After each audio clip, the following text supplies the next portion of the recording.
రోజు నుంచి తెలంగాణ రాష్ట్రంలో 10వ తరగతి పరీక్షలు మొదలయ్యాయి. కరీంనగర్ జిల్లా పరీక్షా కేంద్రం నుండి మరింత సమాచారాన్ని మా ప్రతినిధి రవికుమార్ అందిస్తారు. తరగతి పరీక్షలు ఉదయం 9:30 నుంచి మధ్యాహ్నం 12 గంటల వరకు మనం తీసుకున్నాం. కరీంనగర్ జిల్లాలోని కరీంనగర్ పట్టణంలో ఉన్న ప్రైవేట్ స్కూల్ దగ్గర మొత్తానికి చూస్తే దీనికోసం జిల్లా విద్యాశాఖ రెగ్యులర్ విద్యార్థుల కోసం 75 పరీక్షా కేంద్రాలు, ప్రైవేటు విద్యార్థుల కోసం 2 పరీక్షా కేంద్రాలను ఏర్పాటు చేసింది. వేసవి కాలం కాబట్టి విద్యార్థులకు ఎలాంటి ఇబ్బందులు కలగకుండా ఎదుర్కొనేందుకు ఇతర మన శాఖల సంబంధంగా అన్ని రకాల వసతులను సిద్ధం చేసింది. మొత్తం మీద ఈసారి పరీక్షలు రాస్తున్న వారిలో ప్రభుత్వ విద్యా సంస్థల విద్యార్థులే అధికంగా ఉన్నారు. మొత్తంగా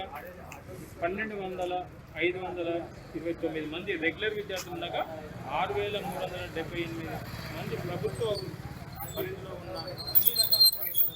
మొత్తం మీద పరీక్షకి రాస్తున్న విద్యార్థుల కోసం ఎలాంటి ఇబ్బందులు కలగకుండా అన్ని జాగ్రత్తలు తీసుకుంటున్నట్టు విద్యాసంస్థల అధికారులు చెప్పుకొచ్చారు. కెమెరా పర్సన్ మహేష్తో రవికుమార్.